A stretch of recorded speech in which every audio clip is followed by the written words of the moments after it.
Greetings. I'm Sando Giambo, the CEO and Executive Director of the United Nations Global Compact, the world's largest corporate sustainability initiative. I'm pleased to welcome you today to the UN Global Compact Academy, our online learning platform for corporate sustainability professionals. We have organized this special session of the Academy in partnership with UNICEF, the United Nations Children's Fund. This session will focus on developing and implementing family-friendly policies in the workplace. By joining us, you will learn how various companies and experts are tackling a critical question.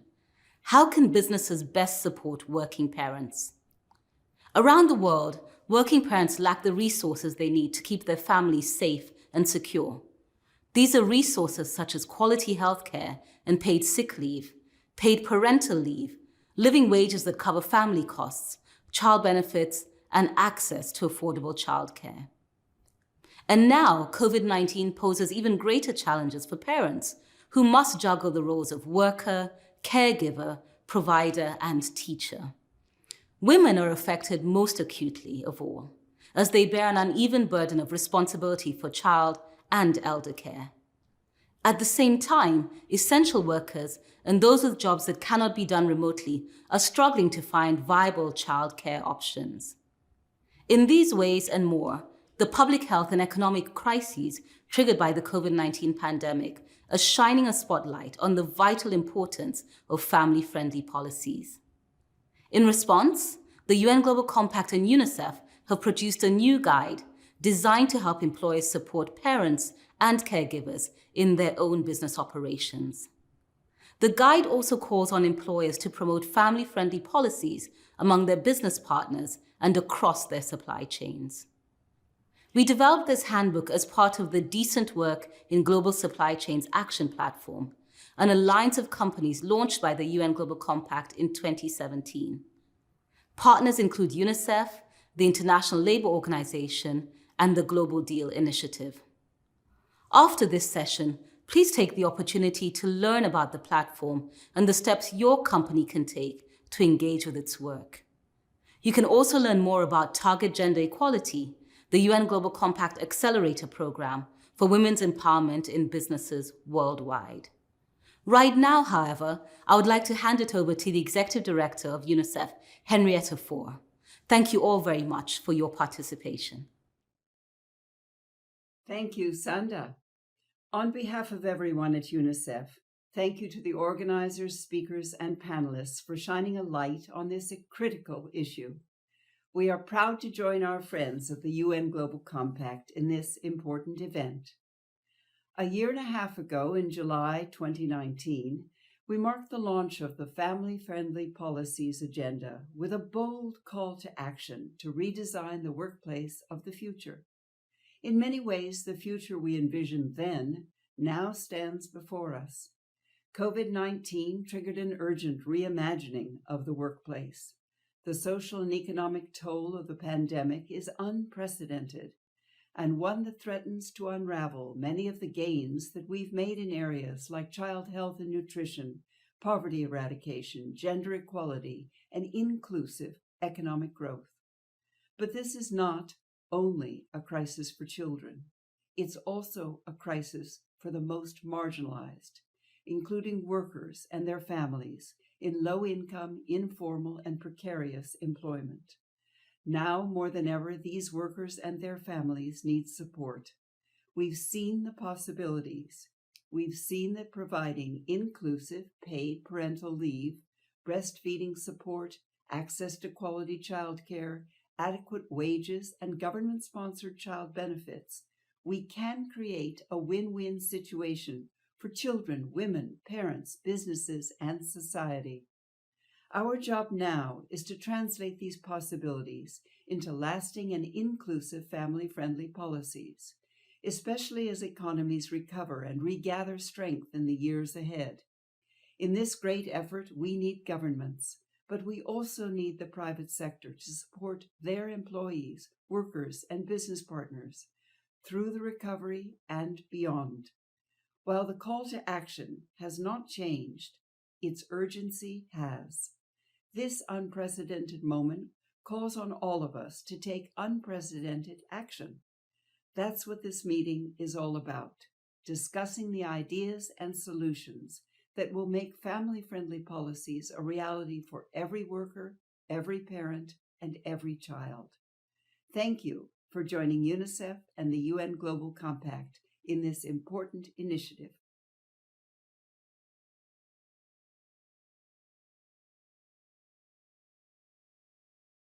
Thank you, Henrietta For, and thank you, Sanda Ojiambo, and a very warm welcome to all of you to this UN Global Compact Academy Learning event on family-friendly policies. My name is Chris Kipp, I'm with UNICEF, and I'm really pleased to welcome so many of you today to this webinar.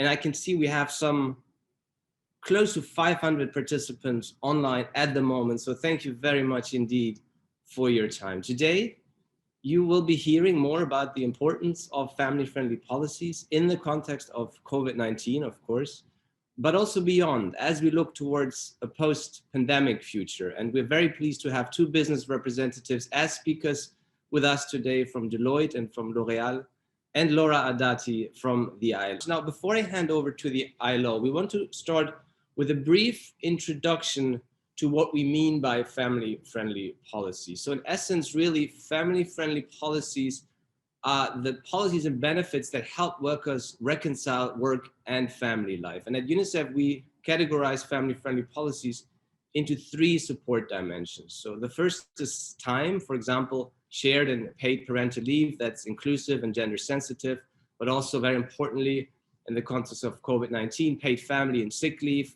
breastfeeding breaks, breastfeeding support, for example, paid breastfeeding breaks during working hours, but also, again, very pertinent in the context of COVID-19, flexible work arrangements in times of where many schools and offices are closed. The second dimension around resources, for example, living wages that cover family costs, child benefits, especially in low-wage employment situations. And thirdly, services, which could include employer-supported access to affordable and quality childcare. Now, those aspects are not only critical for women, for fathers, for parents, for caregivers, but especially, of course, also for children. And perhaps unsurprisingly, there is a wealth of evidence that shows how shared parental leave, how childcare, how breastfeeding support in the workplace translate into positive outcomes for children in relation to, say, child health, child nutrition, education, of course, child protection, and so forth.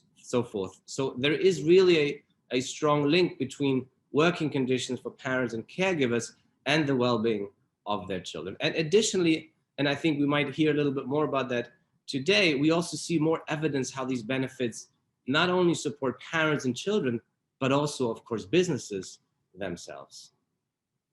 Now, without further ado, let me turn over to Laura Adati, who we are very fortunate to have with us today. Laura is policy specialist on women and economic empowerment at the ILO. She's part of the EU-funded We Empower program. And Laura, I'd like to hand over to you for a few comments on the ILO's view on family-friendly policies, and especially also the very important link to gender equality. Laura, I hope you can hear me. Over to you. Thank you very much, and I'm very glad to be here today to share the ILO perspective on family-friendly policies. As we heard, this topic has never been more important than today, and investing in care should really be at the heart of building a better normal, as the ILODG has put it. So today I would like to discuss why this is so important and what can be done and how.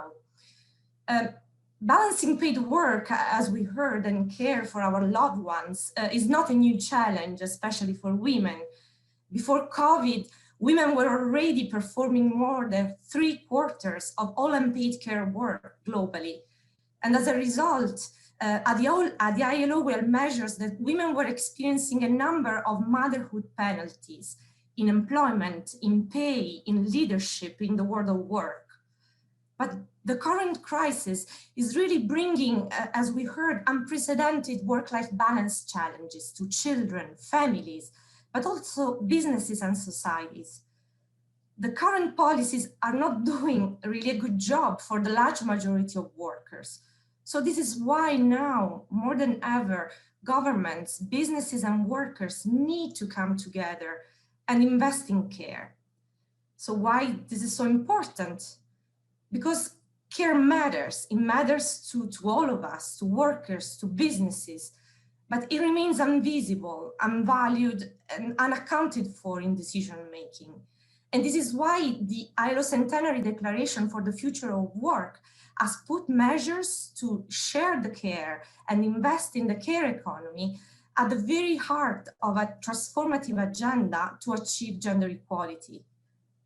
Governments, employers, and workers have also adopted a number of international labor standards that provide a valuable guidance in design and implementation of effective work-life balance measures, both public and corporate policies. And we have heard many of them that I would just like to briefly mention. Maternity protection, including good health, maternal and childcare, support for breastfeeding, but also non-discrimination measure, well-paid family leave, including maternity leave, parental, adoption, long-term care leave for all family types. Quality childcare services, so crucial right now, and long-term care services with good working conditions and pay for care workers, essential during COVID. Return to work programs to smooth leave taker back into work, and family-friendly working arrangement with an important emphasis on decent working time and also the right to disconnect, as more and more workers are using teleworking and new technology to perform their job. So how can we make these family-friendly policies truly transformative? Which means ensuring at the same time the well-being, the rights and agency of workers, but also the sustainability and the productivity of businesses. I would like to think about 4 key points. The first is listen and consult workers and their representatives, support social dialogue and collaboration that enables workers and employers to agree on innovative solutions that really consider their respective needs and benefits.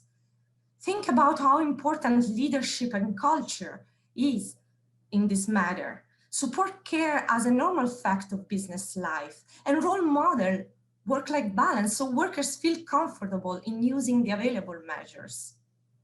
Then third, design and implement these policies with the explicit objective of breaking gender stereotype and enabling the equal share of care between women and men.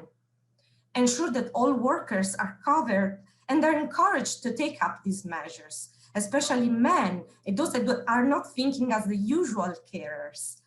Think also about those that are most likely to be left behind. We heard about those in the informal economy, gig workers, precarious workers, and workers in supply chain. Let's make sure that they are not left behind.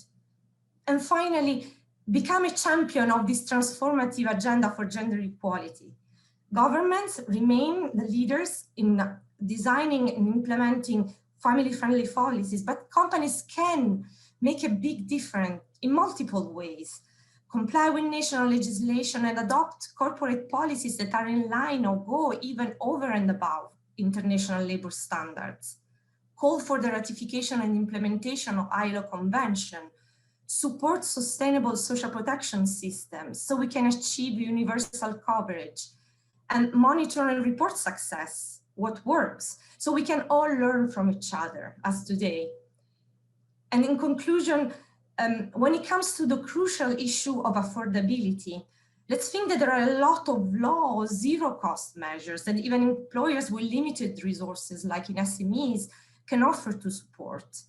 Let's think about how empathy can help, especially now because we are dealing with this deep emotional and mental strain that the pandemic is bringing to all of us.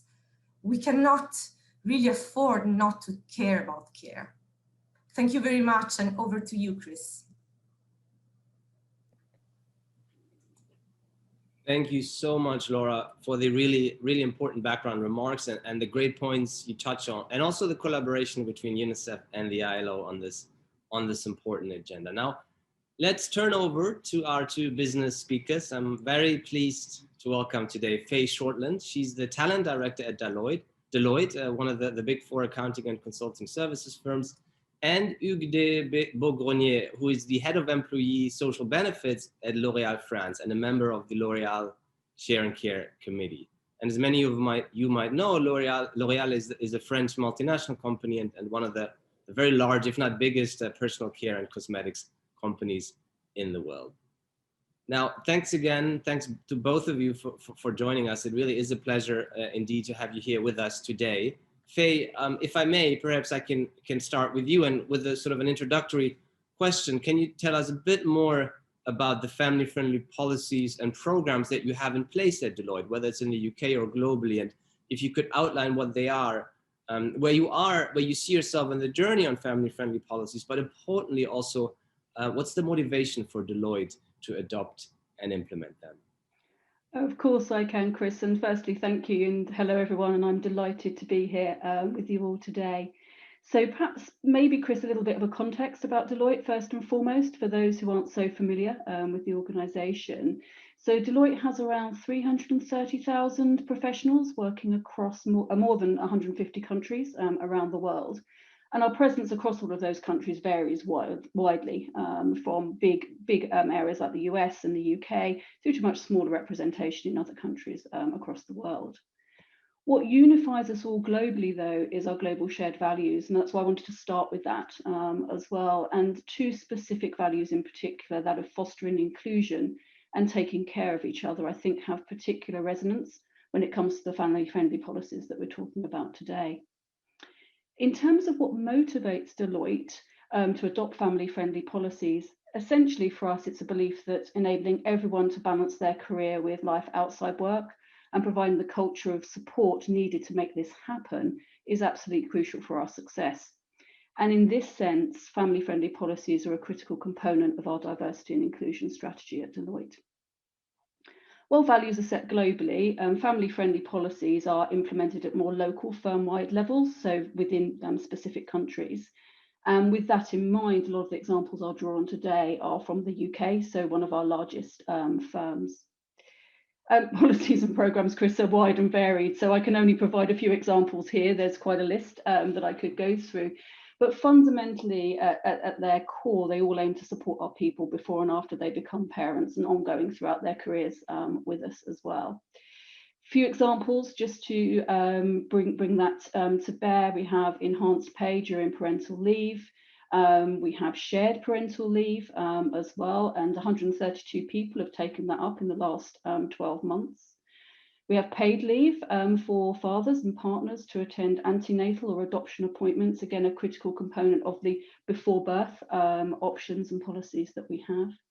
Emergency backup childcare. How often have people been caught out when their childcare fails to turn up or something like that? So we have support for parents to enable them from that perspective, and paid sick leave, which people have already mentioned. I think two critical components that I would highlight have been our programs of support. So firstly, our Working Parents Transition Programme, which is essentially a coaching programme which supports parents transitioning back into the workplace post a period of leave, post-parental leave.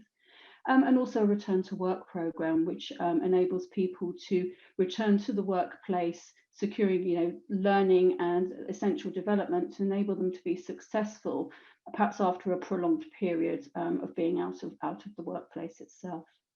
We have a range of other things. I think the other thing I would highlight, which I don't think people have mentioned so far today, is the importance of employee networks as well.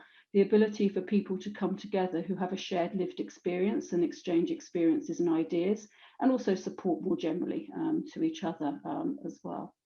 And of course, we have a range of different contractual options that people can also draw on that would help them support their families. So around flexible hours, jobs, annualised days, which sometimes is called term time working, or the ability to work for part of the year. So a full range of options are provided within the UK, and we would have similar within different countries for Deloitte, Chris. Thanks so much, Faye. Really interesting to hear some of the details, the drivers, and the processes at Deloitte. And I've already noted a few follow-up questions, but before that, let me turn to Hugues and ask you a similar question, Hugues. Just to explain a little bit more about the family-friendly policies programs and programs you have in place at L'Oreal, perhaps their history, where you are on the journey, and also the same question, the sort of the key motivation for L'Oreal to adopt them. Thank you, Chris.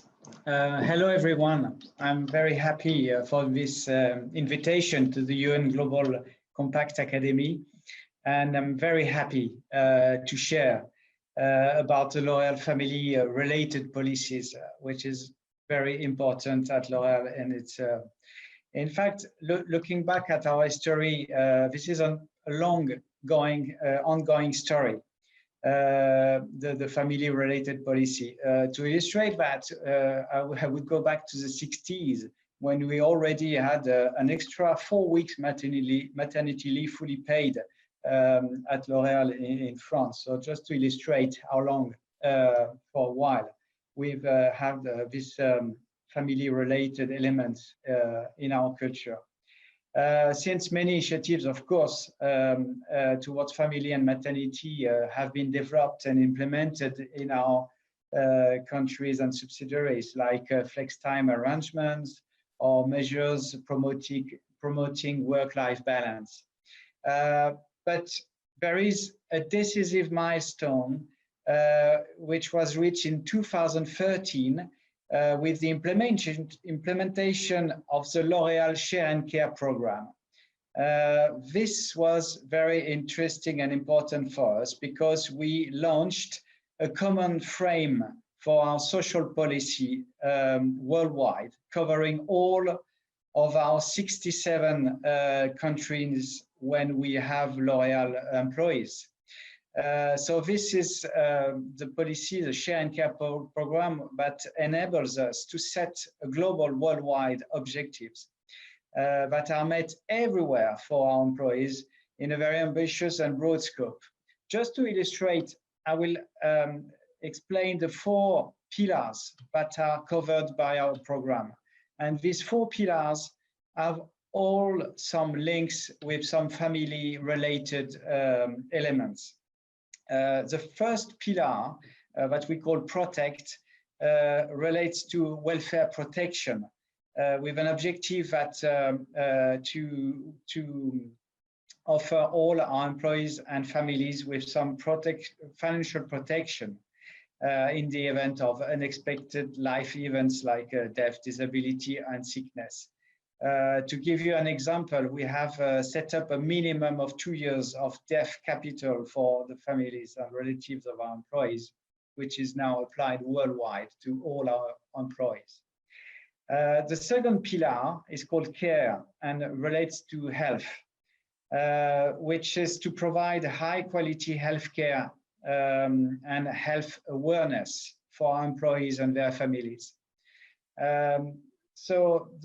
This is also a very strong element to deploy some family-related policy.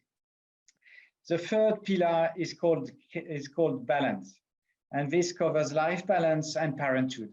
Of course, this pillar is particularly important for related actions with the parenthood initiatives. For example, based on the ILO recommendation, we have implemented a maternity leave of at least 14 weeks with 100% of salary maintained everywhere worldwide for our 88,000 employees worldwide in the world. And then just to finish about our program, the 4th pillar is called Enjoy, and this pillar focuses on workplace to have high standards of quality of life at work and to contribute to the professional fulfillment of our employees. So since 2013 now, with the Share and Care program, we have a strong support to develop our worldwide social policy. And we can regularly update this program to improve and maintain top-level standards in all of these fields. You questioned me about the motivation. Of course, it's important. Not only we are, of course, extremely proud of to have this strong tool, but the reason why is we have a strong conviction at L'Oreal that social performance and economic performance are closely linked. So therefore, we at L'Oreal want to have employees at the heart of the company, and we feel that they deserve high social standards to contribute to the objectives. And definitely this is a strong support also for the recruiting and retaining talents policy. We also use the Share and Care program as a strong element to build the L'Oreal's employer image and also to deploy the L'Oreal social culture, which, as I explained, is really an old ongoing story to establish our social policy. Thank you, Hugues. Very, very insightful. And Faye, forgive me if I may, I might ask a quick follow-up question to Hugues first and then come back to you, because I think it's very important. I mean, you mentioned that interesting aspect that the aim of the Share and Care program is really to be accessible to any L'Oreal employee across the 67 countries where you have employees. And I think that's something very, very important. And my question is, how do you navigate providing minimum benefits across the variety of markets and contexts in which you operate?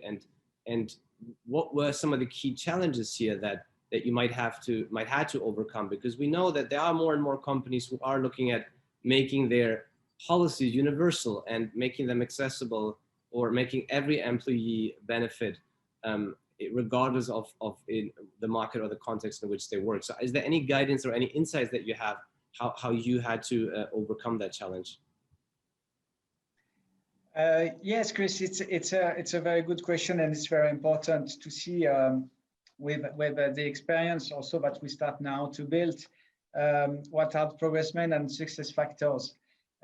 Because so first, to illustrate, the time frame we work each time we implement new objectives.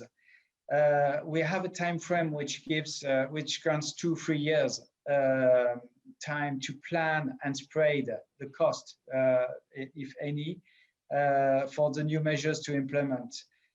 So to give you an example, when we started to implement the maternity leave of 14 weeks fully paid, we had only 22 countries or having this such level.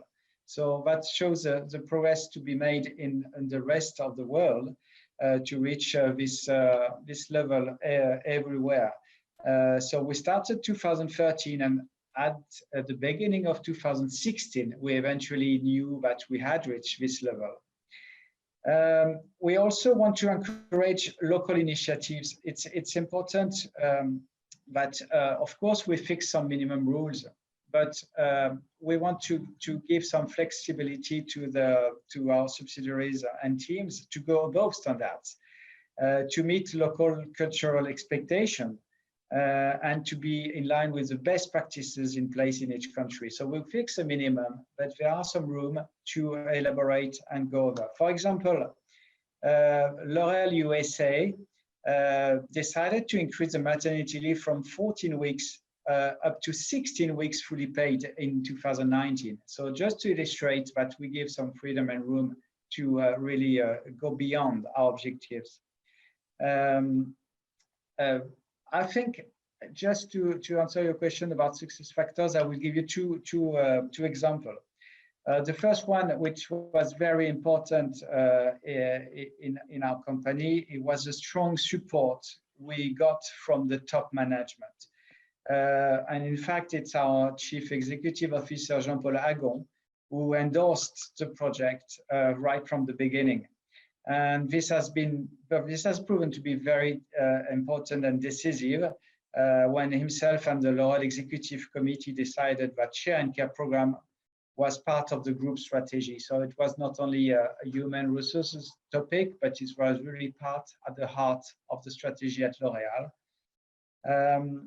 Second point, maybe to underline as a key element and success factor is the way we work with our teams. Of course, we have a steering committee with some expertise central, but we work in a collaborative way with all our local teams. So each of subsidiaries had to set up a local team to implement the Share and Care program. And then we worked closely with these teams. This is not a top-down program, But on the contrary, we have permanent exchanges with the local teams to define the goals, and moreover to listen to their expectations. And so this is really a sort of a permanent exchanges and permanent support we have with our local teams. So this is maybe two examples I wanted to illustrate. Excellent. Thanks so much, Eugen. And I think it's an important point. I mean, you mentioned many here, but that trend where more and more companies are moving really towards providing universal benefits to their employees, regardless of where they work, including in relation to family-friendly policies, which is an important development, because that is really in order to reach also those who might need the support the most, because the legal and policy environment in those countries might not entitle them to any of those benefits. So thanks a lot for sharing your insights here. Faye, let me get back to you also with a follow-up question to what you described in the beginning, and you mentioned a lot of very, very interesting aspects, what you have in your policies and in your programs. But I want to pick up on one particular aspect here, that is around the shared parental leave policy. And I think you mentioned it's sort of part of your broader diversity and inclusion approach, and you know that is inclusive, that it is applicable to whoever needs it. I also believe that Deloitte is a member of the Parental Leave Corporate Task Force, which promotes fathers taking up greater care responsibilities at home. And so, first question: would you agree that it's important to have that shift away from exclusive focus on maternity leave or primary caregiver leave towards a more gender-sensitive parental leave? And if so, is there anything you can share in terms of the learnings that you have at Deloitte? Yeah, I mean, absolutely, we would agree with that statement, Chris, as well. If I kind of sort of deconstruct that question a little bit, I think, you know, if we look at parental leave and shared parental leave through the lens of inclusivity, I think one of the key things we've learned at Deloitte is that having an inclusive parental leave policy has to be part of our broader commitment to diversity and inclusion. And then it's really important within that shared parental leave takes into account the variety of parenting that we have within the modern world today. So, for example, our policy supports LGBT families, and we also have an LGBT plus families network. I mentioned networks earlier, that provides additional shared experience support for LGBT plus families. In addition, the policy also supports adoptive parents and surrogate parents as well, accepting that the way that a child might come into the family can come through different means. I think it also needs to be flexible if we think about inclusivity more broadly in terms of working parents' circumstances as well. So our shared parental leave can be taken all in one go. It can be taken in 3 separate blocks of leave. It can be taken separately from the other partner, together at the same time, or any combination that you might need. And that's just to accept that actually how we work and the needs to work may vary over time. As I mentioned, 132 people took this up in the UK firm in 2020, but I think you talked a little bit there about, how do we make all this happen as well? Take up doesn't happen overnight. I'll just be really honest, and we've had to work hard at that within Deloitte. But in terms of how we've taken and learned how to promote and encourage these things, one thing that's really worked for us is the use of storytelling, and real people telling their stories, sharing their case studies, looking at ways in which we can kind of normalize this and bring it to life for people as well. So it doesn't feel like it's something different. And people can really say, okay, well, if that person did it, I can see how that might apply to me as well. And I think linked to this is also the importance, and actually both Laura and Hugh mentioned this, is the importance of promoting and telling stories of supportive leadership. I think understanding how leaders and managers are supporting these policies and programs is hugely important. So telling their stories from their point of view as well. You mentioned the parental leave task force there as well, Chris. So I think, if we look at this more broadly in terms of the importance of organisations to adopt a more broader approach to parental leave, we know from research, external research, our own internal research, that fathers and non-birthing partners want to play a more active role in parenting and are seeking support from organisations to enable them to do that as well. So, just to throw in a little bit of a percentage, so the Parental Leave Task Force indicates that 85% of fathers say they would want to be very involved in caring for their child and are looking for support from their organisations to do so. And enabling fathers and non-birthing partners to take an active supporting role is vital in attracting and retaining talent, and ultimately makes good commercial sense at the end of the day as well. I think Hugh's already mentioned that as well. So that might be whether it's in terms of the true cost of replacing lost talent to an organisation, improving retention. You know, we have consistent feedback from our people and externally that offering a balance is critical to their ongoing engagement and their staying with a particular firm. And also improving attraction. I mean, certainly within the UK, family-friendly policies is something that, you know, an experienced hire, someone who's looking to move to an organisation, is now seeking to see in what they're moving for as well. So I think all of those things lend to absolutely our view that, you know, we do need to look at this more widely, Chris, than perhaps we've done in maybe some of the traditional approaches that focus perhaps just on maternity leave in the past. Excellent. Thanks so much, Faye. And I think we've seen more and more companies do a lot more on diversity and inclusion over the course of last year in particular, and hopefully a lot more will get on board going forward. And I think you make a very, very important link here between the family-friendly policies and the wider diversity and inclusion agenda. We're running already quite short on time, so let me get back to you, Hugues, with I think a very another important question, like they all are.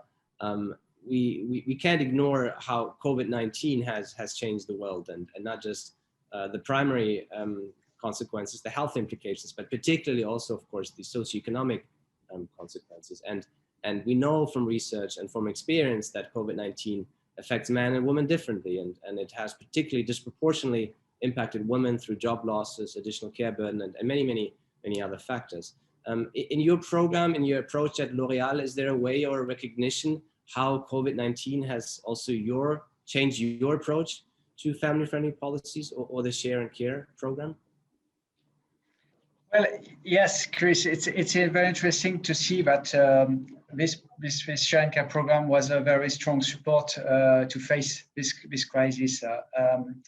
Our Human Resource Vice President just recently stated that share and care was a weapon of L'Oreal against the pandemic.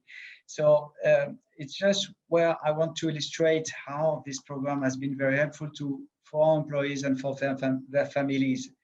To give you a few examples how this was helpful to face a lockdown or new work organizations.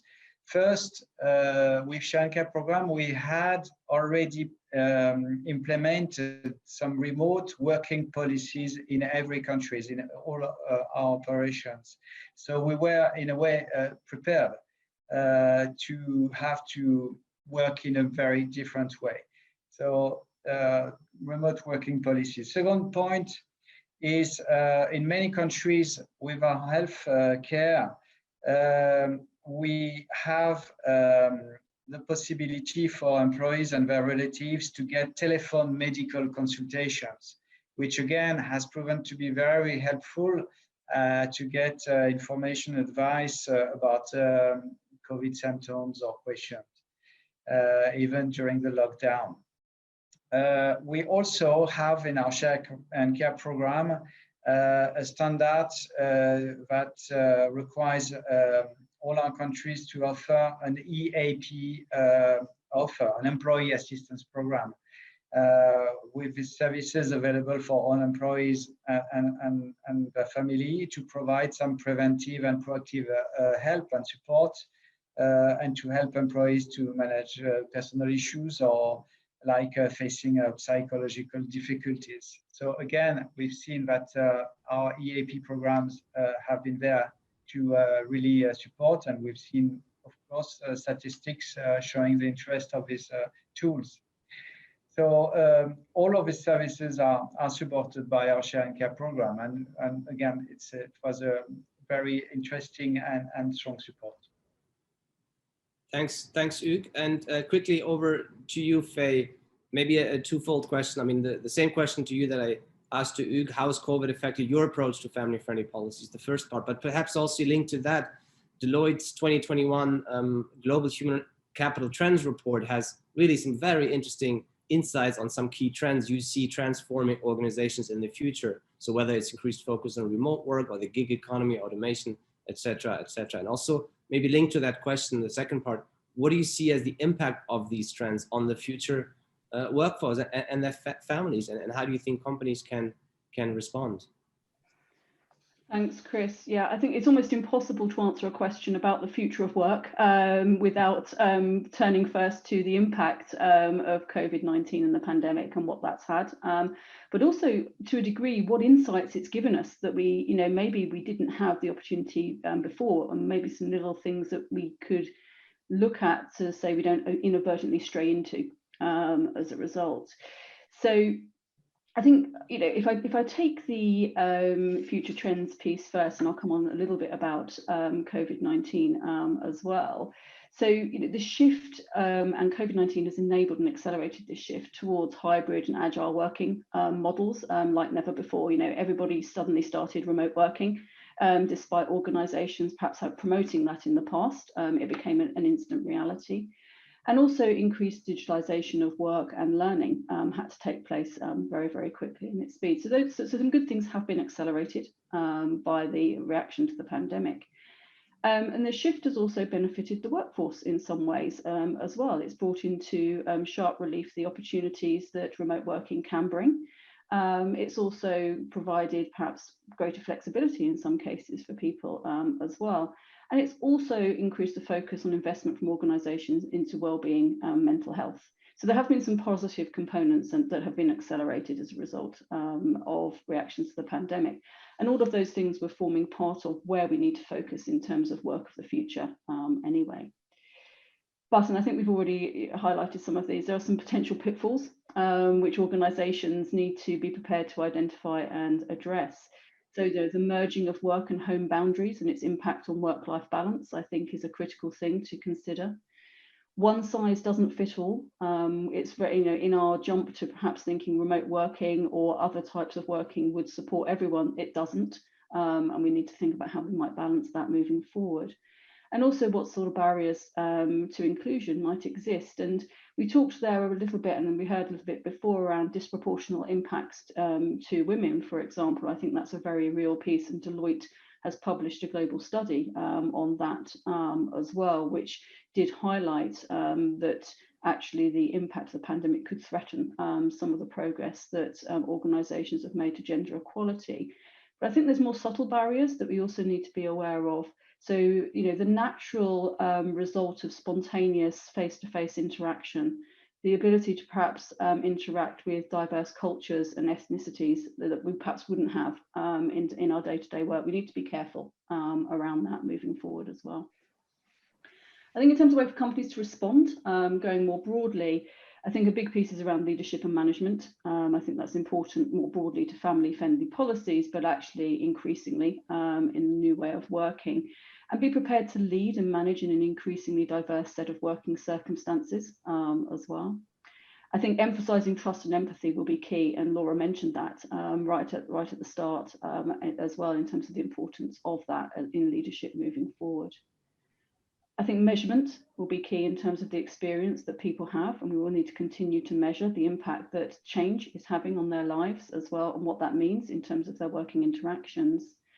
And also focus on continuous growth and the development of skills and experiences and capabilities as well, so people can adapt to change that things like automation or gig might bring in and mean for this as we move forward in a changing world. So I think all of those things combined will need to then play through into what will have to be ultimately very agile approaches to family-friendly policies as we move forward, Chris. Thank you, Faye. We have a wealth of comments and questions in the chat, so I have to apologize in advance already that there's no way we can get through all of them, and we are running a bit short on time. But before we get to those, let me ask you sort of a concluding question, and if you can respond briefly to that, and that is around, and you touched on a lot of aspects already based on your experience, but if you had to give some advice to other companies, how to get started, how to build more comprehensive and inclusive family-friendly policies, what advice would that be? I mean, really based on your experience, just 2 or 3 practical steps that companies can take to overcome some of those common challenges, whether it's around company culture or getting management buy-in. Not an easy question to answer in a couple of, or in a short time. But, nothing like a challenge, Chris. Maybe we can start with you, Faye, and then over to Hugues. Okay, so I think actually it's already been said, and I think it was said earlier, which was around listen to your people. I think for me that has to be one of the top pieces to think about. You know, if you do have a Working Families Network or other ways in which you can engage with people so that you understand what their lived experience is, rather than you're making assumptions about what your working parents or your families might need as well. So I think listening to your people is key. And the other one I would highlight as well is looking at the data as well. So what's the data telling you? Certainly at Deloitte, you know, we use data to enable us to focus on critical areas where we needed to really heighten our approach, particularly around certain levels within our organisation where we were seeing heightened attrition due to lack of family-friendly policies as well. So I think that's a key part. Leadership, absolutely, as well. I think another one is ensuring your HR team are well versed in policies and legal environment and that they're up to speed on best practice. So again, they are the experts in that space. And finally, look at what your competitors are doing. You know, don't think that you're there on your own. You know, you can also reach out to other supporting services and agencies as well. But also look at what your competitors are doing. They'll often have that splashed all over various sites to tell you about that. Just see what they're doing and see whether some of those things might work for you as well. Excellent. Hugues, over to you. Thank you, Chris. It's interesting to see that I share a lot of what's just been said by Faye. The way international companies have to organize and develop worldwide policies, but I would say three points. The first one is I do recommend that there is first an initial assessment which is made to clearly identify what is the gap analysis versus your objectives, and what are the local practices, what are the benchmarks before you start implementing new ideas. So initial assessment is it's key. Second point is about governance. So it's very classical, but it's proven to be very important at L'Oreal. So first we have, of course, a sort of a strong guidelines communication to our teams to ensure the good understanding of our program. We have some reporting tools also to monitor progress made and achievements. And we have an internet site so where our teams can exchange best practices and examples. And the last point maybe to really underline is about communication again. Of course, outside communication is a very interesting and important for the company image, but I want to underline internal communication. We have received a lot of good and positive attention from our employees, from our employee representatives, and also from managers when we launched our program.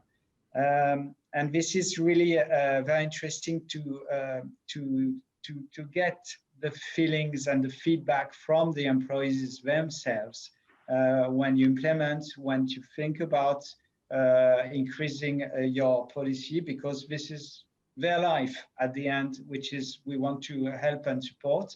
And they have ideas, they have inputs, so we need to share with them also when implementing and when thinking about the future. Thanks so much, Hugues. Really, I think insightful and helpful. And thank you to both of you for your time today and for being with us here. I think we've learned a lot already with us. Now we only have about 7 minutes left, and I do apologize that we're not able to go through all of the questions and many of the comments. But I've been frantically trying to take note of some of them. So I just wanted to highlight a few aspects that I've seen. And then I'm handing over to my colleague Hannah to please ask her to summarize some of the questions and answers that she's observed in a moment. And one thing I wanted to highlight is because we haven't touched on it, and there's a comment, I believe, from Mark from the Center for Child Rights and business, and it's an important one because previously known as CSR, the Center for Child Rights and Corporate Social Responsibility. Congrats on the name change. And I think the question or the comment is the importance of also looking beyond employee programs to business partners, to subcontractors, and the global supply chain. So we haven't had the time to talk about it, but in the evening session or evening New York time, early morning morning in Asia, the second session of this webinar, there's much more focus also on what is the situation on family-friendly policies in global supply chains, including also with respect to the informal sector. And this is really, really important that we don't lose sight of the important role that global businesses also have to promote these standards, not just in their own operations, but also in their supply chains. And the Center for Child Rights and Business is doing some fantastic work around supporting female and pregnant workers, strengthening childcare provision, worker parent training, et cetera, et cetera. A related comment I saw from Shamista from the World Benchmark Alliance is a very important one too, because I think some of you might have seen that, and we have that covered in our report. They've done a gender assessment of the most influential apparel companies last year, and which showed that no company had publicly disclosed information on whether their suppliers are required to provide family-friendly policies. So whether it's primary or secondary caregiver leave, whether it's childcare or other family support to their workers. And only one company out of those 30-something companies that were assessed had an explicit reference to maternity leave for workers. So there's a long way to go to also make sure that these standards benefit workers, not just in companies' own operations, but also in global supply chains. And we see some progress here in relation to living wages, which of course also has implications for family-friendly policies, but much more that can be done. And then very, very quickly, I wanted to highlight also there was a comment from I think the Parental Leave Corporate Task Force, which released a very important and interesting report yesterday, and Faye has alluded to that, and some interesting data in that report. So I encourage you to look at it. 75% of businesses surveys felt that their paid leave policy had a positive impact on their ability to respond to the pandemic. And I think 80% of the companies said they're considering expanding or updating their paid leave policy. Hannah, if I may, just very briefly to you to give us a bit of a sense of what happened in the very lively Q&A function. Absolutely. Thanks so much, Chris. Thank you so much to everyone who's spoken, as well as everyone who has submitted really interesting questions and so many helpful resources, both in the chat as well as in the Q&A. I think if I were to really sum up one of the key themes that I've seen throughout our chat and throughout the Q&A, it really is around this question of context, both in terms of local context, in terms of what parents at your company need, but then also in terms of size of company. How do we work within landscapes where maybe social protections leave gaps for working parents and children? So I think that that's something that I've seen many of our participants ask, and it's one that really is critical and one that's unique to every business to figure out what is the right path forward for working parents. But one question in particular that I did want to call out as well that I think is a very interesting one to consider is then the question of data. And how do we really track the impacts of family-friendly policies, track progress in terms of implementation, and then where does this go in terms of integrating perhaps into public reporting structures? So I think that's another really interesting forward-looking question, especially when we're looking post-COVID-19 to see how has adoption of different work structures and different family-friendly policies potentially impacted our workplaces and even perhaps supported our economic recovery moving forward. So I think, Chris, those are the two main things that I'd like to contribute from my glance at the Q&A. Thank you so much, Hannah, for that. We have 2 minutes left, so that really just leaves me to say thank you very much again to our speakers and to all of you for participating in this event. We hope that at least you found some inspiration today, maybe even a little bit of learning. There's always a lot more to learn and a lot more to do. For me, just to wrap up, I think some of the key highlights really were the importance of inclusive, of gender-sensitive measures that do not reinforce conventional caregiving roles, but really contribute to gender equality and are designed in that way, and also apply to workers, and not just employees, but also workers in non-standard forms of employment. So whether it's part-time, contract workers, subcontractors, and the important a link to global supply chains as well, and really being accessible to really all parents and guardians, including whatever form that family constitutes. Needs-based and worker-centric approaches, I think Laura mentioned that came up a lot. Key aspects here on voice, dialogue, and collaboration. Policies and processes have to be embedded in a workplace culture of respect and equality. I mentioned the aspect that where businesses have an opportunity to cascade that down their supply chain, monitoring, measuring, and reporting. The point Hannah also just alluded to, very important, so that we have a success story around family-friendly policies, both internally within the company, but also, of course, in terms of corporate disclosure. And one important comment there was, I noted that, but unfortunately we don't have the time to explore it now, but it is really the link to public policy also, and the critical role that businesses have to advocate and call for better public policy around investment in care, workplace regulations such as parental leave, shared parental leave, and also, I mean, an important aspect around businesses contributing to the fiscal space through taxes that can finance basic public social protection systems. On this slide, you see some core resources that we encourage you to look at. I believe the links have been shared in the chat. We do have a number of exciting events coming up still. Tonight, of course, there's the reiteration for participants in Asia with speakers from Capgemini, India, and the IFC, with a greater focus on FFP and supply chains. The German Global Compact Network and UNICEF Germany are hosting a webinar on family-friendly policies on the 9th of February, I believe, for our friends in the German-speaking world.